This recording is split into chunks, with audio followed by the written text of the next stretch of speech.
Holy shit. Yeah.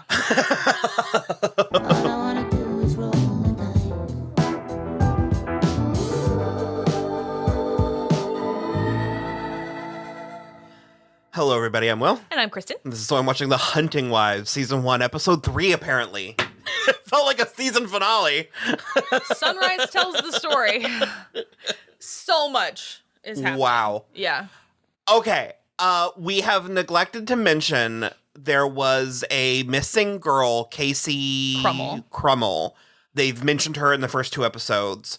And they're also jumping around with the timeline. There's like 2 weeks ago, and then 6 months ago, and then like 5 months at one point. And in the previous episode, we saw Salazar. Well, a hunter and a person and a his child daughter come across the boars eating a person. They found a shoe, and then they found the person. Yeah. And then in this episode, we met Salazar, who is a cop, and apparently a very good one. I liked her. Immediately. So fast. And we thought she was dead, and she's whirlwind. She got shot in the head. Yeah. By, investigating This one was house. 5 months ago. She was investigating the house because she thought Casey was maybe there. Yeah. And there was a man there. And she showed up, and he shot her, and he walked out. She didn't wait for her backup. May or may not be the man with one eye. I'm not sold on that. Okay. I mean, maybe, but I'm not sold. We just saw him walk away. Yeah. I'm more inclined to believe it's, Jed. That he's, kidnapping girls and fucking them in the woods and shooting cops. Well, yeah, then he's for sure going to win the election. You're right. These are virtues in this day and age. Horrible. Whatever sticks it to woke. But Salazar survived it, has had 3 brain surgeries, and she's having a little bit of aphasia. She's having trouble with her words, but she's still really good because they come across R.I.P. Abby. It is her that we've been seeing.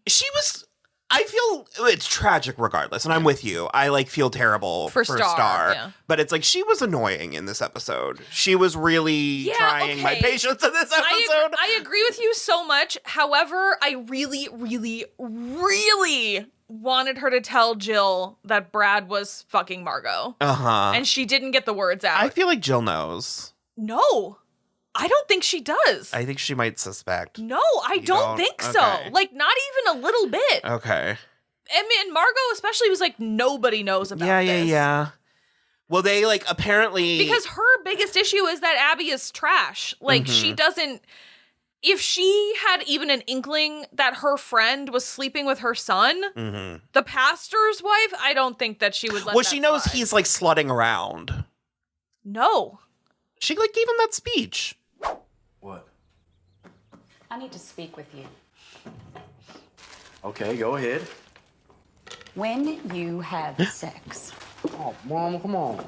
do you understand the kind of commitment to your partner, to yourself, to God? Mom, I don't want to talk about this.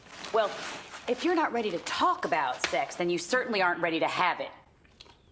I actually don't hate this. I know what you're doing.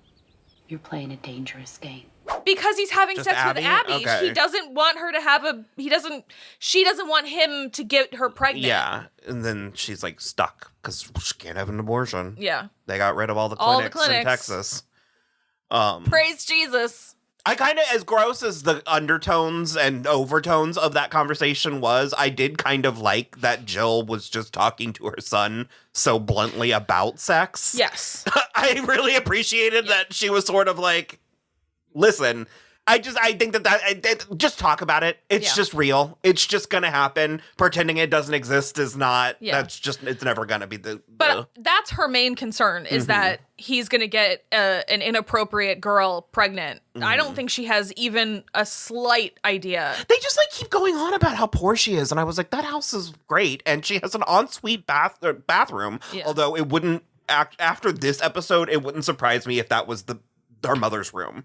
And Star gave it to her just to make her cooperate. I don't know. Maybe, but it's a darling little house. And also who cares? And again, I'm Abby has a job and she's learning responsibility and stuff. And although she's mean to Star, she's mean to her mom. She's because she has a horrible fight with Brad.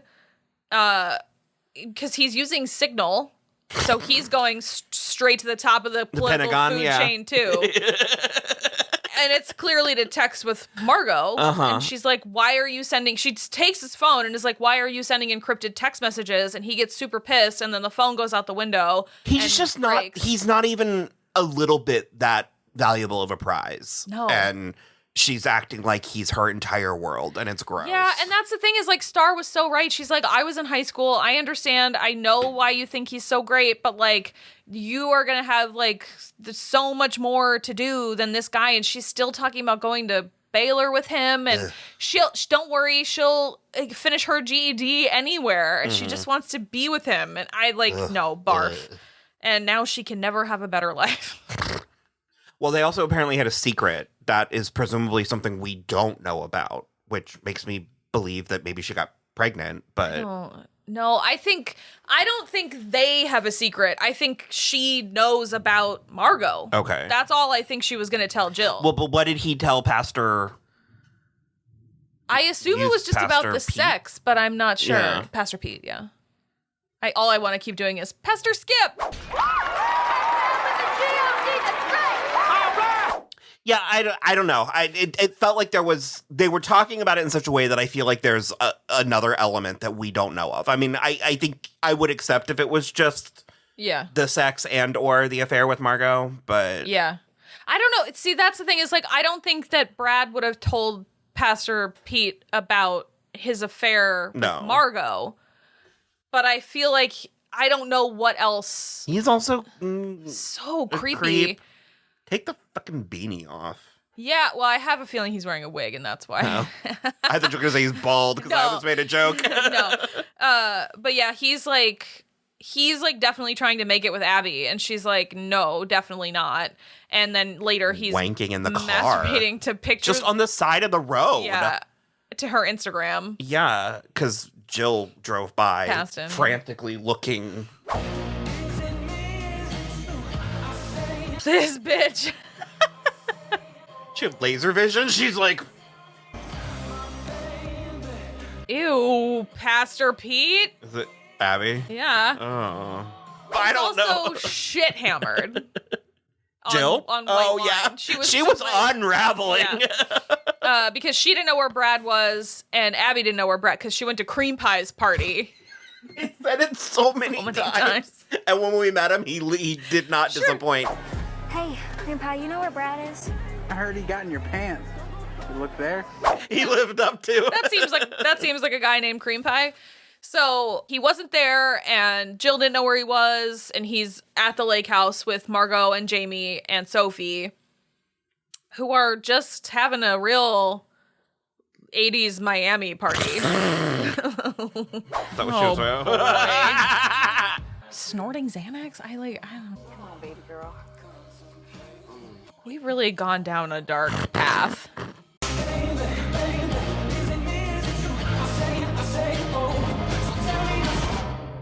Like, what the fuck? Snorting Xanax, taking shots, playing spin the bottle, getting fingered by 18-year-olds. I mean, this lake house has everything. They call it the Twin Peaks special. Crazy. Also, it all begins literally. Okay, Sophie has to stop telling her husband she's on her way home, because it's like a siren call to Margo. Every time she texts her husband, "I'll be right home in a minute. I'm leaving now." Margo's like, "What if instead we had a bacchanalia?" You ever seen True Blood? Have you ever seen Wild Things? It's more appropriate. But yeah, so they basically want to go on a boar hunt, so they take Sophie to get a rifle, to get her own rifle. She gets a rifle and some camo and a handgun, a 380, which is important. And then they go on the boar hunt. She does shoot the boar, but not correctly, so it is just like hard dying. And she can't stomach like going to shoot it. So Callie, I think she's worthless too. Yeah, so Callie has to finish the job. Yeah. Not her first time is all I'll say. She's used to finishing herself off. Yeah. So they go back to the lake house, and they're having like a brunch and mimosas and stuff. And they start playing Never Have I Ever. And it God, goes, that was this episode. Yeah. Well, we didn't even. So this all started with Sophie and Graham plowing her while she thought about Margo. Yeah, thought about Margo.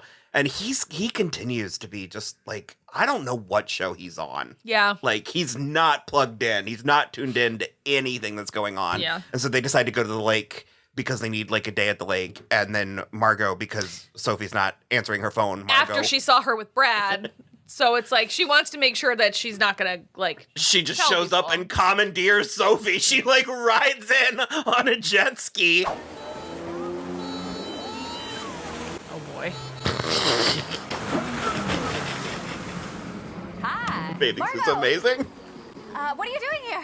I came for you, girlie. Hey, Graham, you mind if I borrow your wife? Take my wife, please. Hey, you mind? This episode's a real boner killer. She was having sex with her husband. The Abby stuff. Borat impressions. I want to see you ride that thing. Okay. Yeah, cool. Bye. Bye. That's the thing for me is that I need Graham to stop giving her like 5 missed calls. And she needs to stop texting him, but Graham needs to just like start understanding that if Margo comes to take Sophie away, he's not going to see her for at least a day. She's going dark. I will see you on the morrow. It's like, it is working for me. The way the show is like written, and it is hypnotic. It is seductive. And she like, their connection is there and immediate. And she talks about, it really works. Yeah. Like the two of them, first of all, I mean, like Malin Akerman is so good. And Brittany Snow, we've loved for forever. So it just really works. But yeah, she like admits that no one knows about Brad except for Sophie. She's like, you're the only person I've told. So they immediately have this like trauma bond. Yeah. And so then, the brunch, and then they're playing Never Have I Ever, and Callie decides it's an excellent idea to be out like, of pocket. again with the direct eye contact too. Show is so much direct eye contact, and she goes, "Never have I ever killed someone." Okay, my turn. Never have I ever killed someone. Yep.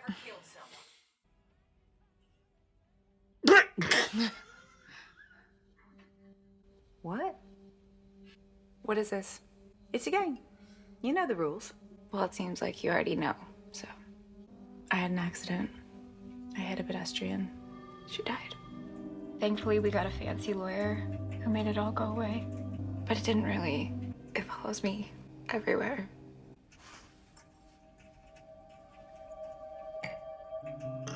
What the fuck? You're right. I didn't do anything. What the fuck was that? I was like, you're just gonna piss off Margo. You have Johnny do a little background check on her? Does he do it for all of us? What is wrong with you? Jesus Christ. God, you poor thing. That is an absolute tragedy. I'm so sorry that happened to you. My heart is broken for you, Sophie. You need anything. Marcus and I are a call away. I love Jamie Ray Newman. She's so good. I'm gonna call it, ladies. I've got a splitting headache. Let's go. And Sophie very rightly is like, what the f- is this? Like, what are you doing? You obviously already know. And so she tells the story. She got drunk. She was driving. She hit a pedestrian and she died. And the thing is it immediately backfires on Callie. And everybody is like, oh, Sophie, you poor thing. That's horrible. I'm so sorry for you. Because she's like, I carry it with me everywhere. Like, I can't, I'm always thinking about it. And Callie is very scolded by Margo. She's like, what the fuck were you like, get out of here. basically. And she does call herself an idiot. I like, yeah, how did you not know what was gonna happen?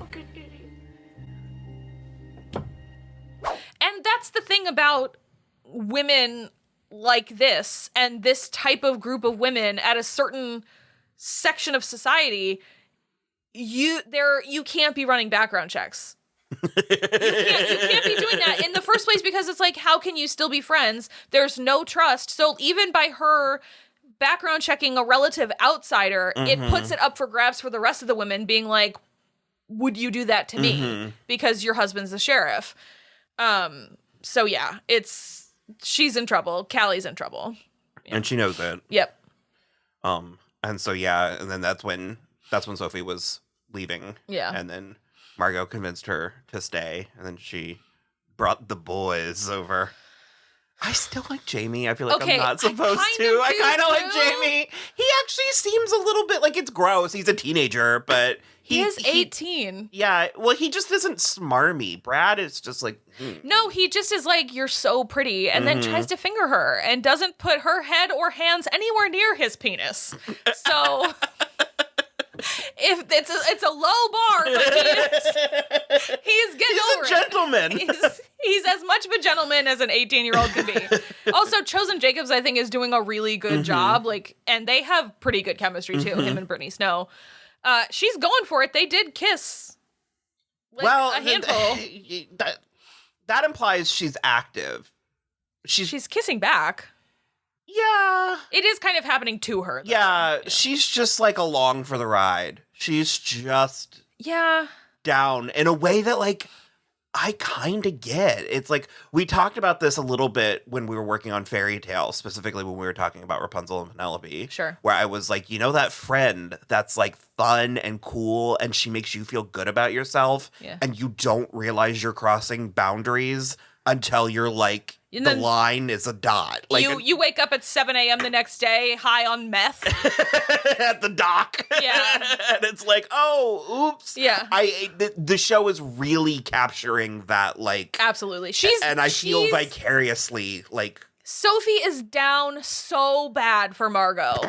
And that's the thing. And that's sort of where I think the Jamie thing is, it's definitely different than the Brad thing, because